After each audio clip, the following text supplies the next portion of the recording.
ที่สองปลายก็ลุกแล้ว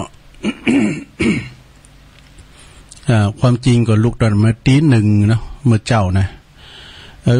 ก็มาลุกมาก็ตื่นมาก็ตื่นลุกนะมาเกมเนื้อเกมโตแล้วก็มาเปิดเพลงเก่าไปตามระบบอินเทอร์เน็ตเนาะถึงรายการถึงเวลา3 โมงก็เข้ารายการจนว่ามาถึงหอด5 โมงก็แตดสัญญาณไปตังหลุม ไปตังหลุมก็คือที่วัดปากตั้งเจริญเนาะแล้วก็เมื่อแรงก็มาปะกันแถมวันนี้เมื่อแรงวันนี้ตุลุงก็เฝ้าเสาเปิดอันสถานีวิทยุนะตัดสัญญาณไปแล้วก็8 โมงก็ตัดขึ้นมาทำกำเปิดไปตามระบบอินเทอร์เน็ตนะตามกูเตอร์นี่ทางสายไต่นี่เพิ่นจะฟังกันเนาะสายไต่นี่ก็มีไหนก็มีทางชมตองป่าสร้างเวงน้องหลงบานหงนี่กะ แต่ว่าเดี๋ยวนี้เป็นปรับปรุงอยู่นะสถานีวัดห้วยตองซักยังบ่สามารถที่จะเปิดได้เตอสั่งเบิกก็ยังแปลงแล้วเตอปรับปรุงก่อนเนาะให้มันได้ครอบคลุมกว้างไกลไปทำหน่อยนึงนะก็ต้องขอบคุณครับสถานีที่เปิดรับสัญญาณทางในโหในเวง ก็มีสถานีวิทยุเปิดการศึกษาพระพุทธศาสนาและวัฒนธรรม FM 104.50 เมกะเฮิรตซ์แห่งวัดฝายหินอำเภอเมืองจังหวัดเชียงใหม่โดยเมตตาบารมีธรรมอาจารย์พระครูสมุวิสุวัฒน์วรกิจโจอาจารย์เป็นก็ลิงก์สัญญาณไปพินตีเรียบร้อยฟังกันตั้งบ้านตั้งจองวิทยุของคณะสงฆ์โดยของคณะสงฆ์อำเภอฝางโดยมีเมตตาบารมีธรรมในหลวงพ่อพระครูสุจิตานุรักษ์เจ้าคณะอำเภอฝางหลวงพ่อFM 100.25 เมกะเฮิรตซ์เนอะ ซึ่งก็ตั้งอยู่ณที่วัดพระบาทอุดมนำบ่อเศร้าวาสำนักวิปัสสนาตุปีจำเริญโชติธรรมโมเพิ่นก็ยังควบคุมรายการลิงสัญญาณไปเนาะเป็นที่เรียบร้อย แล้วก็สถานีวิทยุของปดมเนาะบ้านทุ่งเลลิโออันนี้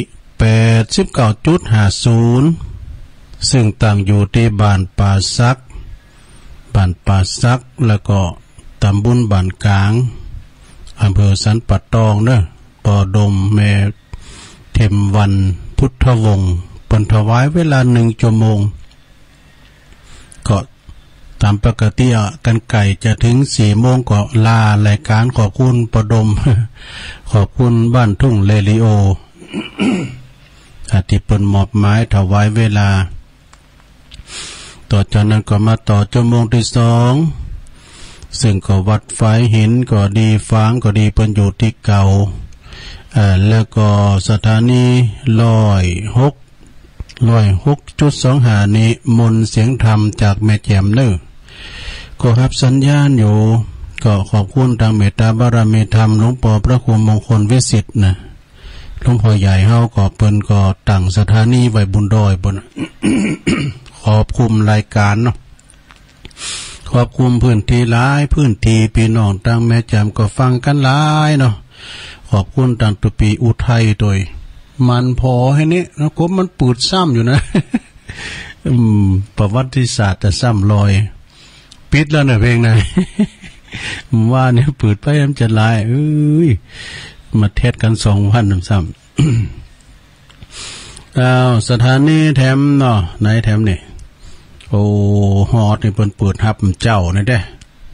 คนเหลือเขื่อนนี่นะก็ขอบคุณเมื่อเจ้านี่คุณเนื้อเขื่อนนี่เปิดตอนเจ้าแต่ว่าเมื่อแรงนี่เปิดก้า ฉะนั้นก็ขอบคุณศรัทธาญาติโยมนะเจ้าของสถานีทุกที่ทุกแห่งตีเปิ้นได้ เปิดลิงก์สัญญาณไปแล้วก็ขอบคุณพี่น้องทางฟังระบบอินเทอร์เน็ตออนไลน์กันทางแอปทางไลน์ วันนี้สะอาดพอแฮมบ่อยแล้วไปอันวากันสถานเนี่ยอู่ไปก็คันคอไปเรื่อยๆวันนี้มาปบมาป้ากันก็มาอู่มาจ้ากันแล้วก็จะได้นำเอาข้อความเล็กๆน้อยๆมาอู่มาจ้ากับสถานาบุญที่เปิ่นฟังกันตั้งบ้านตั้งจองขอความกล้ามยังกล้าสำเตก็เอามาเสนอแนะกับสถาญาติโยมเป็นขอคิดเนาะบัจจัยว่าจะมาสั่งมาสอนกันเป็นขอคิดประจำวันนี้นี่เปิ้นก็บอกว่าสวทั้งหลายจงเตรียมตัวพบภัย5ประการนี่ภัยมันยันสถาสวอย่างตุลุงก็นี่กะเนาะสวตะขึ้นทะเบียนนะลูกภัยที่มันมากับตัวเฮานี่นะมี5อย่างเด้อสถาญาติโยมทั้งหลายมีหยังพองข้อที่1ก็เปิ้นว่าชีวิตโดดเดี่ยว กันเท่าแก่เลมอนมานาชีวิตจะโดดเดี่ยว2สังคมเมิน 3สัมพันธ์โลกภัยนี่4ชีวิตติดเตียงดู5ทรัพย์สลายนี่ลองฟังบ่เด้อสถานเด้อแต่ที่เปิ้นมีมือถือแล้วเปิ้นก็อ่านกันไปเรียบร้อยแล้วแต่ตุลุงก็สงเคราะห์เปิ้นที่เปิ้นได้อ่านน่ะตาสีตาสาเฮาเนาะหลักอย่าเฮา ก็เป็นข้อคิดดีๆเนอะอันนี้นะสถาญาติโยมฟังหัวข้อแล้วนะโอ้น่ากลัวน่ะเสียวเหมือนกันเนอะ5อย่างนี้นะชีวิตโดดเดี่ยวสังคมเมินสัมพันธ์โลกภัยชีวิตติดเตียงทรัพย์สลายนี่นะ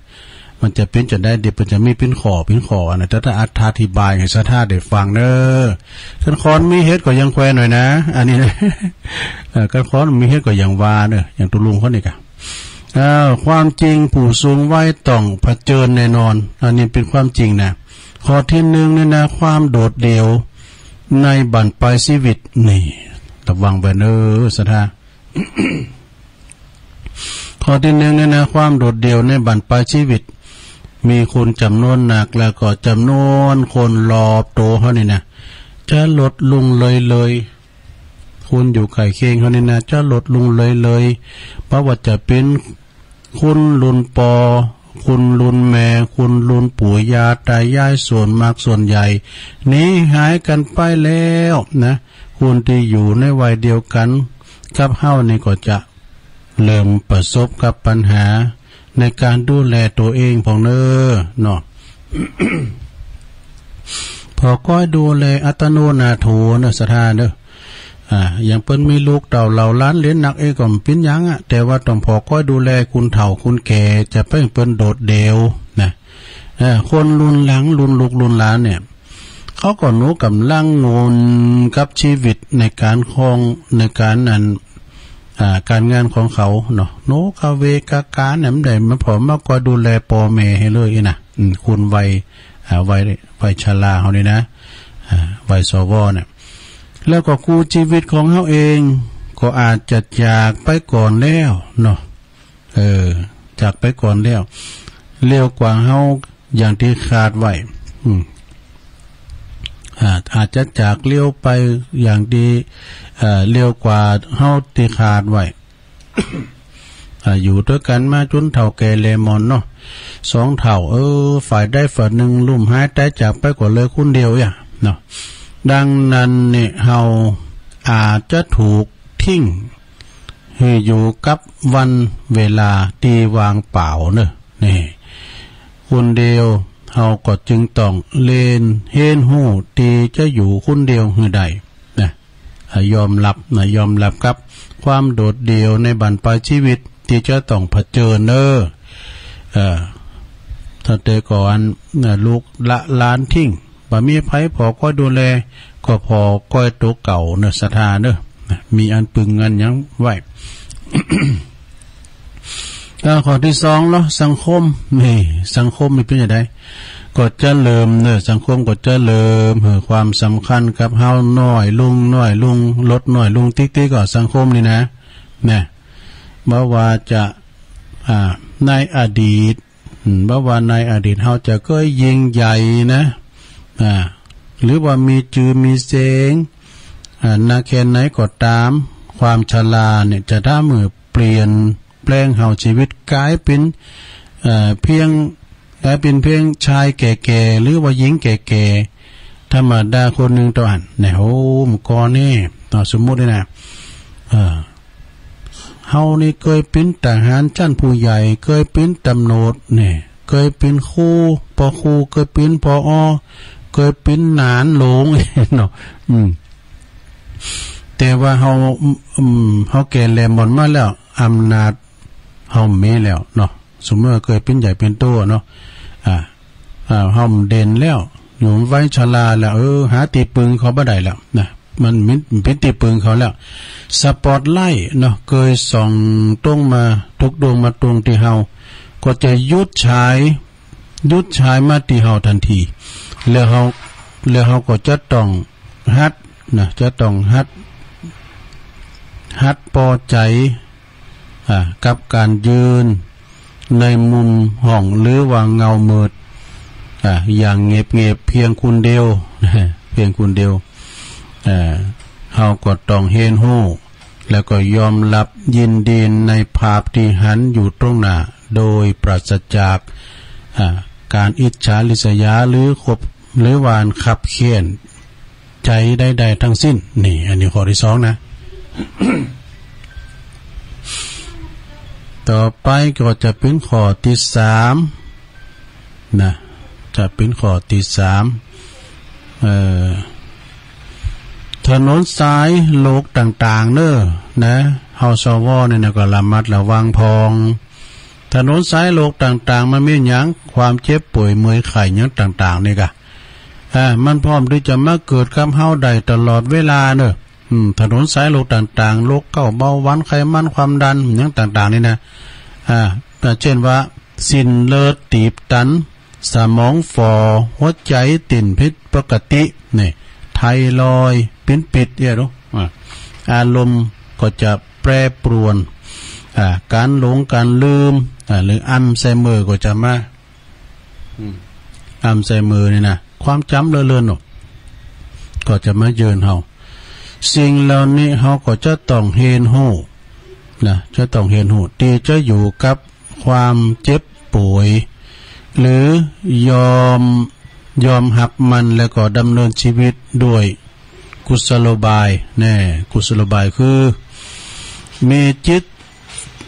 คิดบวกเสมอนะมีจิตเฮาคิดบวกแต่ไม่คิดลบนะคิดบวกเสมอแล้วก็ออกกำลังกายอย่างสม่ำเสมอด้วยนี่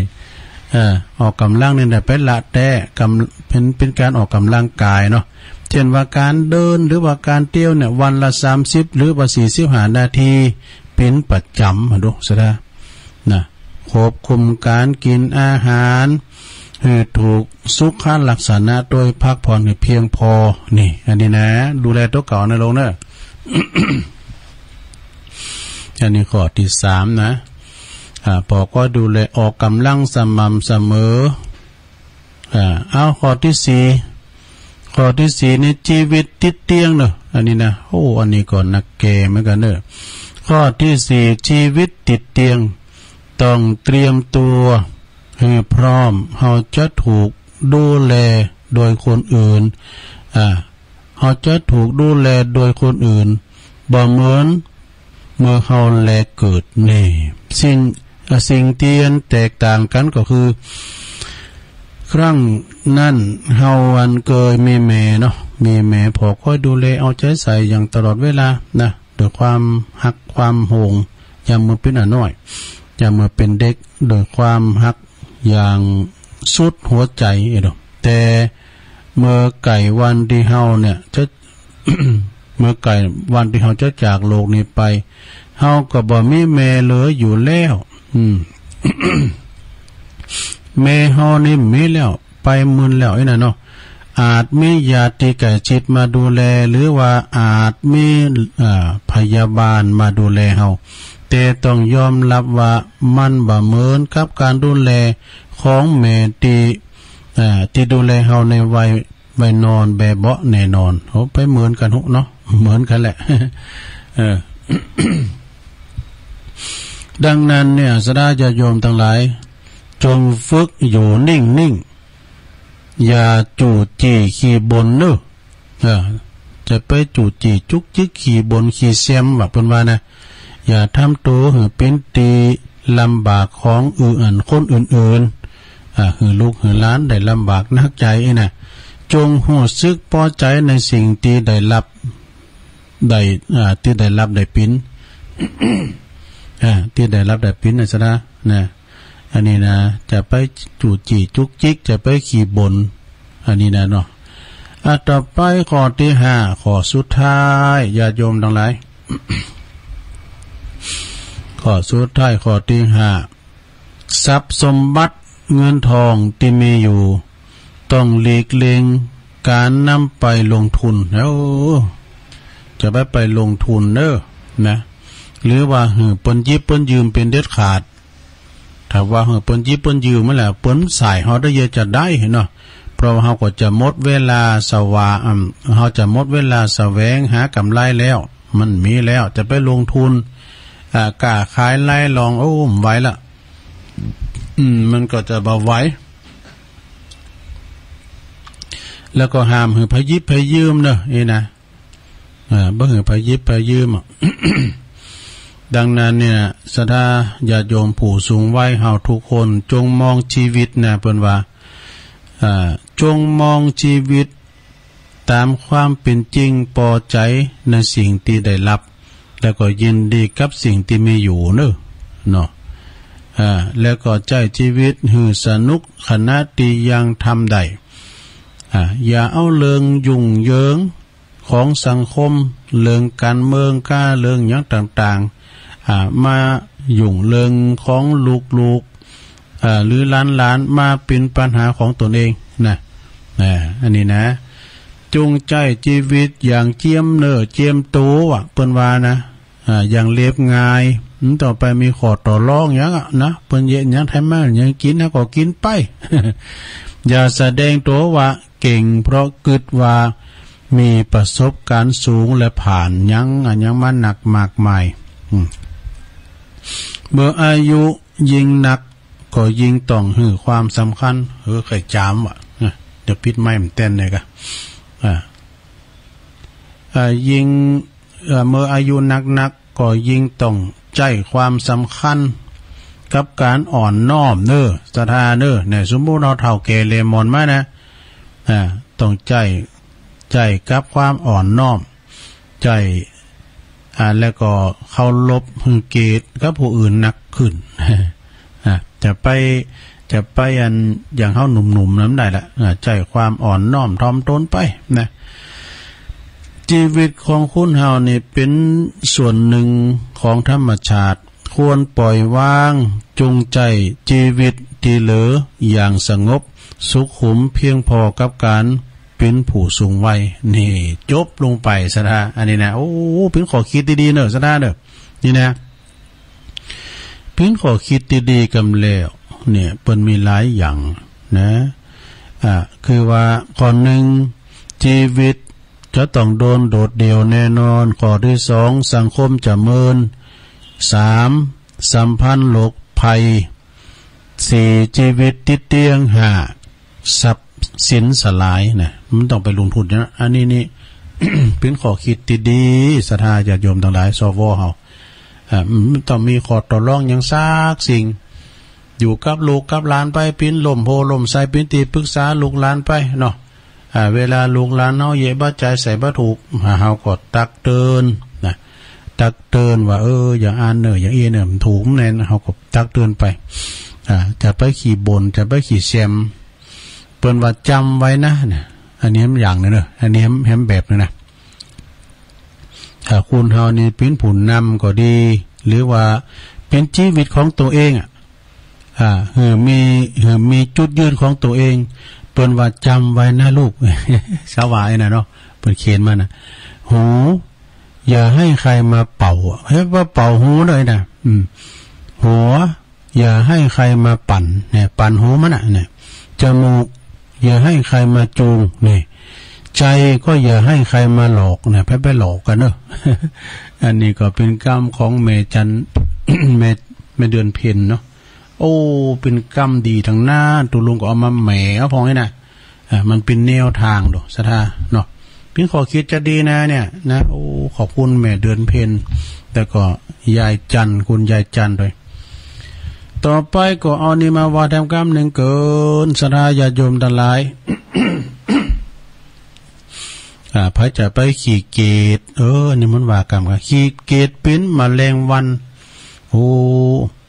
แมลงวันแมลงเนี่ยที่มันออกหากินเมื่อคืนนะแมงอย่างเป็นอันสัตว์สิ่งหิ่งห้อยแมลงตัวน้อยหิ่งห้อยเนี่ยเดี๋ยวนิ้มไข่หันไปนะสตาเนาะหิ่งห้อยหรือว่าแมงอีดอ้อยแมงหิ่งห้อยนะ แมงอันนี้นี่เมื่อก่อนนี่มันหนักเลยเนาะกันเวลาว่ามาคำไหมนะมาดึงโรมาบมีแบบแสงมันงามก่อนนี่มันยิ่งไฟฟ้าหรอกกันตุลุงยับได้มาให้ตัวเอาไว้ในสุดนี่ มันดึงโม้คืนหูแล้วมันก็ดับไว้เหมือนกันเด้อมันเนี่ยกลัวไฟมันเสกนะรู้มั้ยเจ้าพองโหเนี่ยว่ามีมาไปพี่น้ำมันดับไฟมันปิดสวิตช์เลยเนาะมันออกที่กุ่นมาหันที่ไฟมันนะเขาพอห้องก่อนเขาไปกลางตุงกลางหน้าน่ะคืนนะมีเหมือนกันนะไอ้กุ่งว่าไอ้เหนียวมันก็มีไฟเหมือนกันเนอะอยู่ในน้ำนะ มีไฟเหมือนกันนะแม่แบบหิ่งห้อยนี่มันมีกันจัดหลายเนี่ยมะเร็งเดี๋ยวนี้มันหายไปหมดศรัทธาญาโยมเมื่อถ้ากับสารผมยังว่าเนาะสารปิดเนี่ยพอไงอย่างว่าแมงซีเนี่ยเขาก็มันมีควายนี่ แมงซีเนี่ยเขาโขกินในลำได้แมงซีพองกาเนี่ยกุ้งเหนียวที่เหนียวก็มันก่อนนะแมงเนื้อต่างๆนะมันก็หายไปจะหลายนะภาษาลากนี่ย่ำหันไปเนี่ยเนาะสะดาหันภาษาลากนะภาษาลากตาแดงเนี่ยประมาณนะภาษาลากเนี่ยประมาณแปลง5ก็อย่าง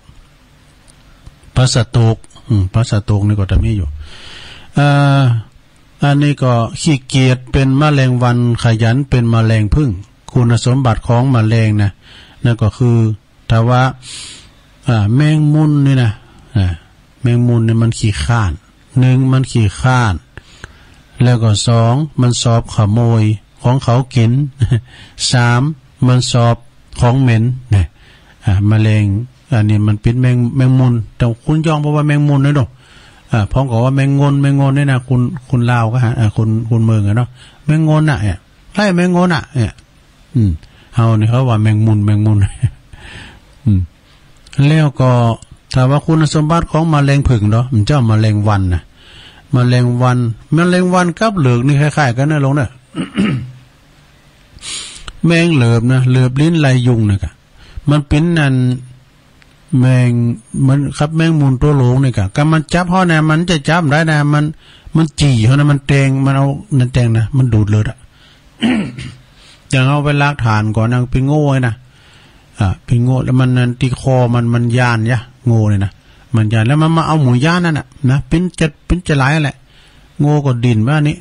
แล้วเดี๋ยวเขาก็จอดรถไล่ไว้กัมจอดล่อไล่กัม แม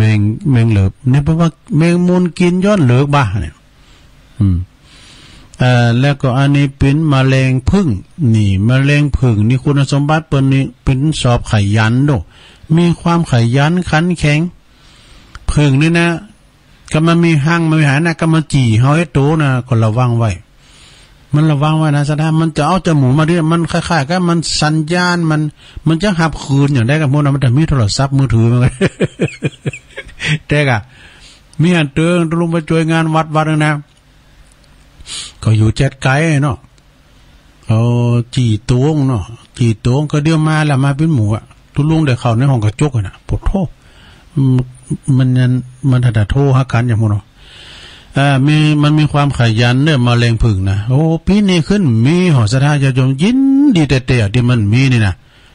กูเตอเนี่ยมันรอบเจดีเนี่ยนะปุโตเป็นว่าพวกน่ะผึ่งนี่นะปีนี้ขึ้นมีหอมีสักห้างเลยไม่รู้ ตามกูปีนี่เปิ้นมาเนาะก็อันนักท่องเที่ยวเปิ้นมาแสวงบุญจิตถูกดื่มได้โด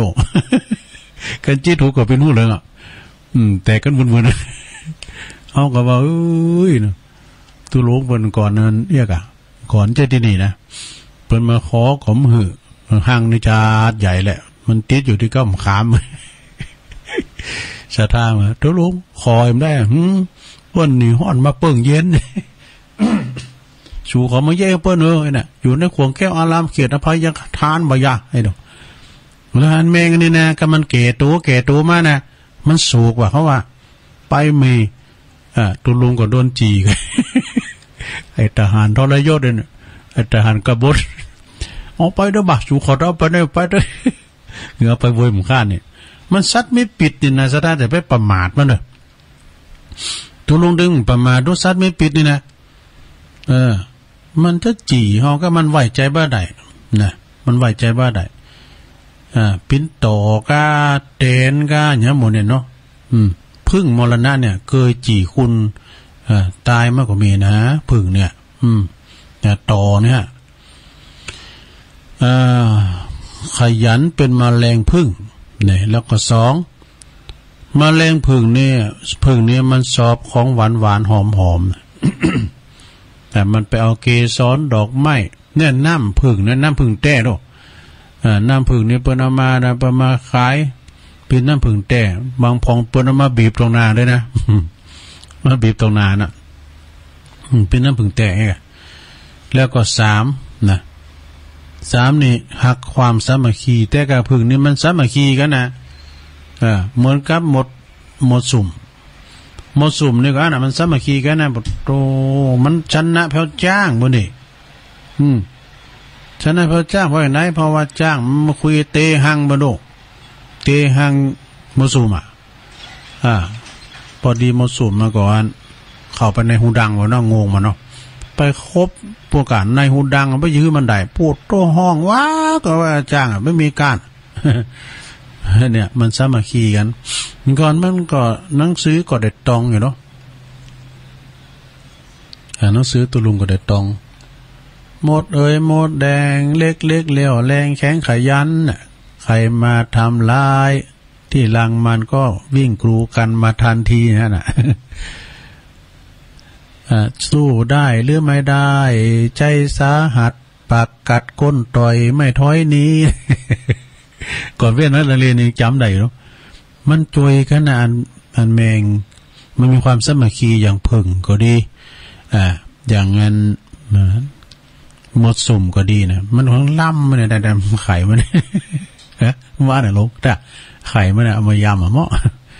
เปิ้นเล่งนะเดี๋ยวนี้เปิ้นเล่งโมดอ่ะซะนะต่อเต้นเมื่อก่อนนั้นแล้วก็พึ่งเมื่อก่อนเล่งแล้วก็มดสุ่มเนี่ยเมื่อก่อนยังเล่งนะเล่งง่ายว่ะทางอีสานว่าเปิ้นเล่งอีแย่บ่ยังเล่งเนี่ยพระพุทธเจ้าอีแย่พองอีแย่มันก่อนโหเห็นโทษน้ำกัดเนี่ยโดเป็นเล่งอีแย่ประตูเริ่มไม่แหละแล้วก็ระวังหมาพองน่ะหมาเนี่ยก็เดียนี่แต่ก่อนเสียดกับแมวพองกาก่อนนี่แย่ตั้งแพะตั้งป่าเนี่ยมันมีหนักย่ะแย่นี่มันพองหูจักเนาะมันลายอย่างเสือแผ่วนะอย่างจักราเนี่ยเด้อนะลายอย่างเสือแผ่วอย่างจักราเนี่ยนะเพราะฉะนั้นก็พึงดีอนุรักษ์ไว้ใครมีแล้วเนอตังสัตว์สิ่งหิ่งห้อยตีอยู่ในแผ่ในป่าเฮานี่นะก่อนนกขุมขัดตานี่มีจัดร้ายนกขุมขัดตาตัวมันจะน้อยๆนะนกขุมขัดตาเนี่ยโต๊ะจัดใหญ่แล้วอันนี้มาวามันก้ามเกินเดี๋ยวก็เดี๋ยวเขาก็ไปว่าจมงที่2ก็มีทั้งอยู่นะสถาญาติโยมทั้งหลายแล้วก็คติธรรม คติธรรมนี่แถมกรรมหนึ่งนะคุณเฒ่าสวเฮาก็จะไปได้ลืมเพราะต้องมี13อย่างอ่ะดิเหมือนเดี๋ยววาละกรรมนะเปิ้นว่าอย่าหยุดทำงานเอามอกบ่ให้บ่ดีเนี่ยซะได้เนาะมอกเปิ้นออกกำลังเนี่ยกะนะเปิ้นทำอย่างนี้หมอบอกคือว่าการเยการเนี่ยกับออกกำลังนี่มันเหมือนกันว่านี่ก็ คนนี้ว่าเหมือนกันหน่อยเนาะอย่างตัวลุงเตียวไปว่าในแม่เนี่ยอายุ66 ปีเพื่อขึ้นดอยเตียวขึ้นดอยมาแบบปวดโตป้ายังไป4-5 ตีกันนะตัวลุงว่ะโอ้อันนี้ก็ยังใหม่ดูมึงก่อนตัวลุงกว่าหน่อยเนาะตัวลุงก็ย้ำขึ้นใหม่ๆเนี่ยโอ้ย่าง4-5 ตีกันนะเตียวขึ้นดอยนาคเลยนะที่วัดพระธาตุดอยน้อยนะมันมีอยู่200 ปลายมันเลยนี่แต่มันจริงเพราะนะแล้วก็ป้อน้อยนั้นหนอค่ะโอ้ไม่ไหวมันแล้วน้อยกว่าน้อยนั้นกว่านั้นอ่ะป้อน้อยหนอค่ะป้อนั้นหนอเนาะป้อนอแก้วนี่เพิ่นอยู่ตั้งใดนะอายุ80 ปลายหลวงผมน่าเจอนะเตี้ยวขึ้นมาว่ะเตี้ยวขึ้นมาได้เลยโอ้ป้อน้อยหนอนี่นะป้อนั้นหนอเนี่ยแต่เขาถามอ่ะป้อยังขึ้นได้แล้วมันคือเจอขึ้นน่ะขึ้นป้อต้องอิติปิโสขึ้นมาตัวว่ะดูโอ้คนแก่เนี่ยต้องอิติปิโสมาตัวแล้วก็เตี้ยวขึ้นมาแล้วก็ต้องอิติปิโสมาตัวว่ะมันสูงเหมือนกันนะสดาอันนี้ก็ตัวลุงกันสวดมนต์แล้วก็ลุงไปเตียวขึ้นมานี่นะลุกไปเตียวขึ้นมาเดี๋ยวนี้มันไข่ตาแล้วนะเฮ้ยไฟมันก็มันจะมีมันมืดพองแล้วก็มันจะเข่าหนาหนาวก็ฮะมันจะว่าซีว่าคำวุยฮะกูเตอร์นี่สวดมนต์แล้วจบแล้วนะฟ้ายังหามอยู่ดูสวดมนต์แรงนะเดี๋ยวนี้ก็สวดมนต์แล้วนี่มืดติ๊กอ่ะโอ้ไปเถื่อยเนาะก็ไปย่ำเจ้าออกกำลัง อย่าหยุดการทำงานนะแล้วก็อย่าหยุดอ้อมนะอ้อมทรัพย์อ้อมเงินเนี่ยสถาญาติโยมคนมีเฮ็ดเนอมีเงินมีคำก็เก็บไว้พองดีน้ำเดี๋ยวนี้คุณเฒ่าเขามีเงินเดินเนาะแล้วนะว่าลูกหลานไม่เค็มมันก็พอดีพอกินพอตาเนาะ500-600เนี่ยเพื่อยังร่ำเหลือ ก็พอกินพออยู่พอกินเนาะเก็บเงินเก็บทองไว้พองเอาไว้กินไว้ตานก็ไปตานนักให้เอามองพอให้พอดีแล้วก็เก็บไว้มันเป็นก่อนเป็นหยังพองเนาะมันใจหยังแลมีเงินคำเกี่ยวนี่ก็บั่นไปชีวิตเฮาเลยเวลาเฮาไปหงยุกหงยาเจ็บปินยื่นอุ่นต้องเข้าหาหมดหาหมอเข้าหาหมดหาหมอฉะนั้นก็ฮือเก็บงำไว้พองนะเป็นข่าวของเงินทองสมบัติพัสถานอันเรียกว่าหมอเป็นว่าเป็นกรรมบเก่าเพราะว่าขอนมีเฮ็ดนี่กะขอนมีเฮ็ด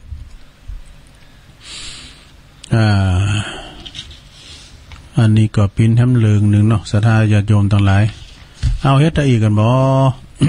เอาเฮ็ดตะอีกก่อนเนาะขอประกาศอันเห็นหน่อยนึงนะว่าวันนี้วันที่15พุกก็วันที่16นี่ตุลุงก็จะเดินทางไปวัดพุทธศรีคีรีเวลาตอนบ่ายเนอะสถานเนอะตอนบ่ายเต็มเจ้านี่เขารายการอยู่นะพุกนี่จะเป็นต้องคืนรายการเนี่ยมะเร็งนะพุกมะเร็งนี่ก็จะมอบหมายเวลาคืนไว้ครับอาจารย์พระครูอภิวัฒนวิกรมเพราะว่าตุลุงก็จะต้องเดินทางไปก็ต้องไปยามเจ้าพ่อข้าเผื่อจะไปติดตั้งเครื่องเสียงอย่างเงี้ยเนาะก็ไปตัวเปิดนี่ไปตัวรถเครื่องนะมันจะรถเครื่องแมงกระไซมันจะนะรถเครื่องเสียงปุ่นวัดพุทธศรีคีรีปุ่นไปนอนกุปีหรอเนาะก็พี่นี่ก็จะได้ไปช่วยการช่วยงานเปิ้นแถมเนี่ยกะเพราะว่าไปกุปีหรอแล้วก็ให้หน่อยในวันพุกเนี่ย16นี่ก็หลายตีเพิ่นก็จะมีงานบุญทำหลายตีแล้วโดยเฉพาะ17ก็หลายตีตัวนะ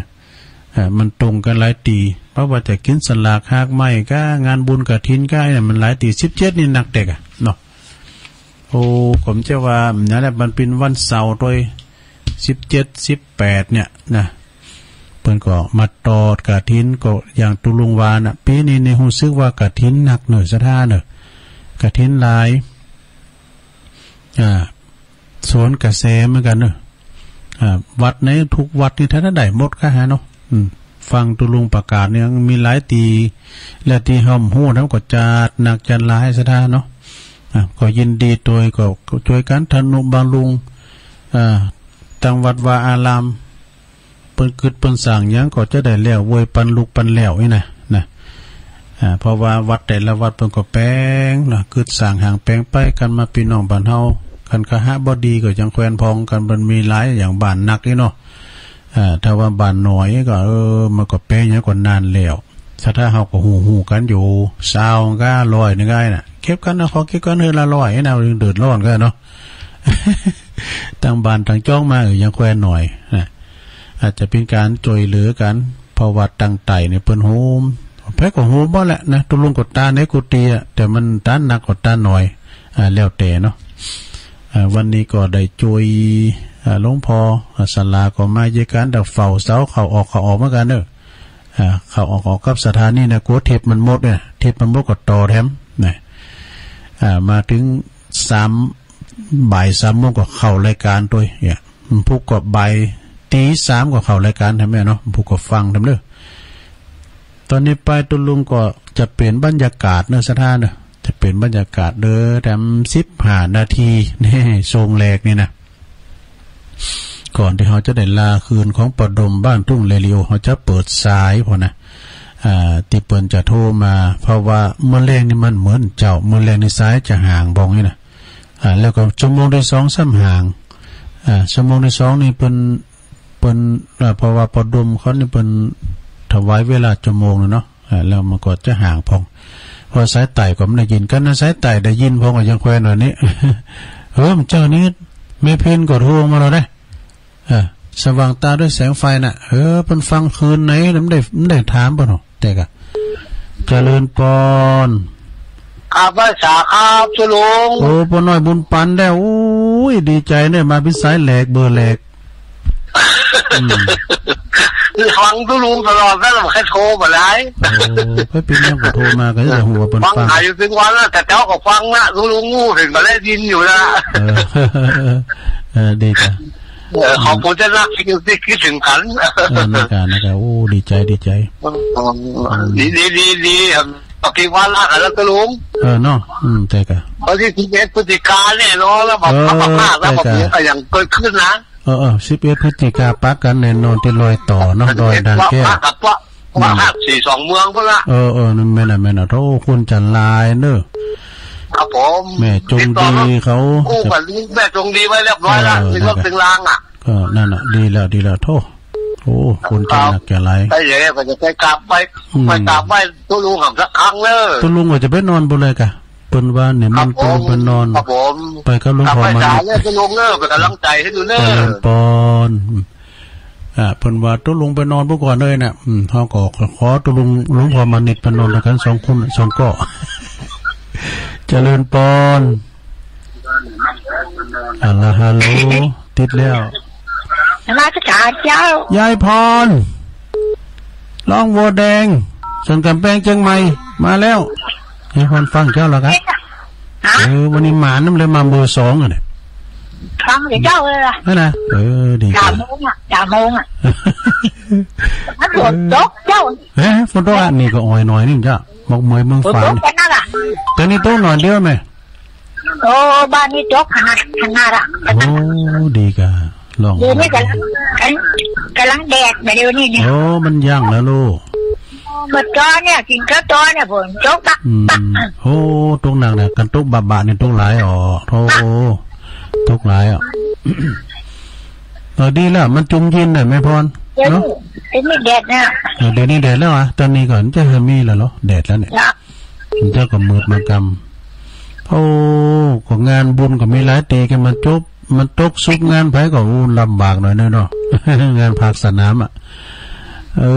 เขายังไกลอยู่เสาสีเมื่อกี้นี้ถึงบุญก่อนมันหนาวกันไม่ใช่เสาสีใกล้บ้านใหญ่ไปเดียวมาล่อซานมาล่อไปบินซานโดนมัดก็แห่บินเลยเอาบินกระหังกันยายพรไม่กระหังกันบินมาวันนี้ไปทางใดยายพรวันนี้แบบแบบไปทางใดวางนี่เดินทางวาไปไปเมนที่เขาก็ยังเดินทางวานี่ไปจะไปการป่าปุ่นพะเยาโอ้นักลาบุญโอ้ยายพรเนี่ยกว้านพะเยาเลยแม่น่ะกว้านพะเยาก็โอ้มนกะวัดไปอยู่กลางน้ำหมดวัดยังหมดกลางน้ำเนี่ยไปวัดกลางน้ำลงไปหอม นแล้วตัวลุงก็ไปมาละไปซื้อกินสุ่มนะปลาสุ่มเนี่ยน่าจะเพื่อเอามากินอ่ะกินหลายๆมั่มกินของหลายที่ไปจะหลายเต๋อนะอ๋อเน็ตนี่ตัวลงไป2เต๋อแล้วกันที่ไปแอบทะเลมาแล้วนี่ดูไปทะเลมาเลยต้มจะธรรมดาเนี่ยพ่อเนี่ยนะไปพระราชวังเดี๋ยวเตี๋ยทะเลไปพระวังบนนี่โอ้เก่งเด็ดไปแถวว่าตัวลุงก็เคยไปโลวังอ่ะ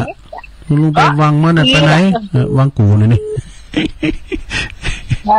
ไปแอลมาเมื่อก่อนเน็ตกันขอบคุณยายพรเนอะเดี๋ยวโทรมาแถมแข่งขาดีนี่เนาะแข่งขาดีไปไม่ได้โอ้แม่น่ะถูกต้องโมนเนาะมาจากการเนิร์ดโตยายพรอย่าธรรมดาเนอะอ้าวขอมาแถมลืมบอกเบอร์โทร0899556506อ้าวเจริญปอนเจ้านมัสการเจ้าตุลุงโยมพิสมัยกันนี่เจ้าดอนตันแม่ริมโอ้ยยายพรมานี่แล้ว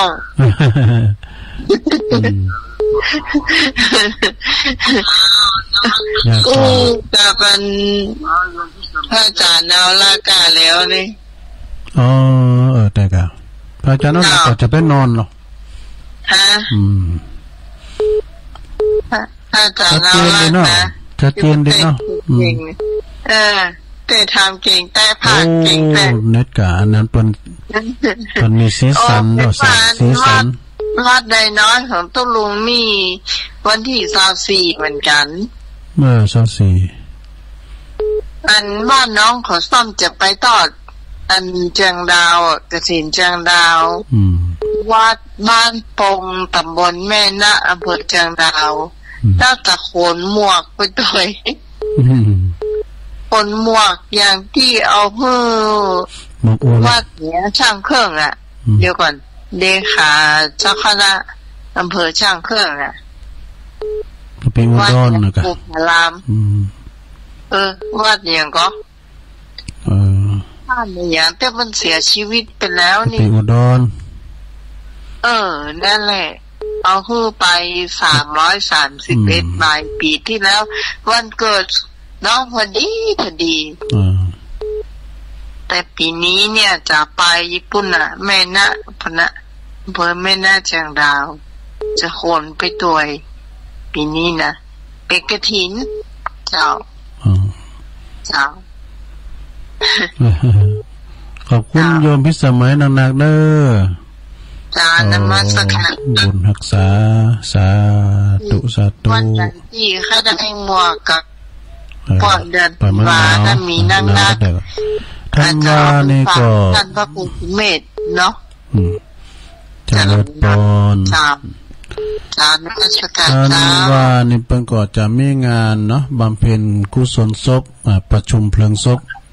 อาจารย์ท่านอาจารย์อุดรโดยนะท่านว่าปลายปีเนี่ยลืมไปแล้ววันที่เนี่ยเจริญพร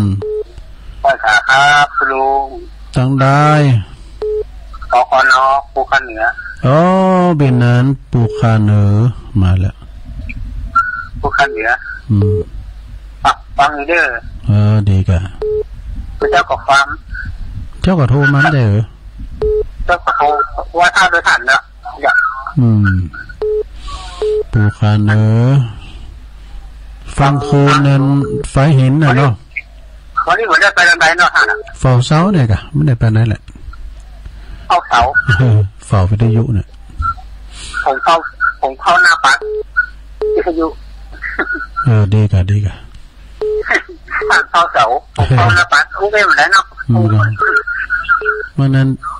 พวกนี้ได้ไปกับตอนบ่ายก่อนได้ไปมันได้ออกงานในเตอนึงกะมันเจอน่ะเนาะแต่ว่างานสถานีนี่มันวางมันนั่นแหละมันถึงมีคนจัดเต้นอาจารย์พระครูประกอบบริหารเวลาเต้นเพิ่นอยู่เฮาบริหารนี่ก็คันเอาไปเพิ่นก็บริหารเต้นมื้อสถานได้งอมเงาเนาะ ขอบคุณพี่นานนางๆเด้อปคนสาธุปูคานเนอเนอะนี่นะพี่นานเพิ่นโทรมาเป็นประจำฟังตลอดเจริญปอนไหว้สาเจ้าตุลุงแม่สีทรเจ้าฟังแต่เจ้าแล้วเน่กดมันบัดติดกำลังติดน้องบัวชัยปราการเนาะเจ้าก็นั่งแต่งสีดอกเนี่ยพูดอยู่ไปว่าแต่ก็ลืมไปผู้เป็นวันเดินดับเนอสถานเนอพวกนี้ใช้เป็นวันเดินดับหมายความว่าเดินเก่งจัดดับละลืมไปมันเป็นวันหอแล้วพูดเดินดับเนาะแต่กะผู้กับปากันไปวัดไปว่าลูกเจ้าฟังธรรมไปแล้วก็ไปเนาะบุตรสธรรมมาเตะนำกันเจ้ากำลังใจเนี่ยตุลุงขอบคุณเนอแม่สีทอนโอ้ยมาตักเตือนกันว่าบุกจะไปวัดแต่กะบุกวันศีลเจริญปอนเจ้าไอ้สาเจ้าตุลุงอันนี้ต้องได้โอ้อยากแต่เจ้าอยู่ทั้งใดนะฮะปะบงเวียงเจ้าโอ้แม่พันนะเจ้าแม่ละเจ้าแต่กะป่าโบเจ้าก็ฟังตุลุงนะเจ้าตี3ก็ฟังตุลุงแต่กับเจ้าก็มาอยู่แล้ว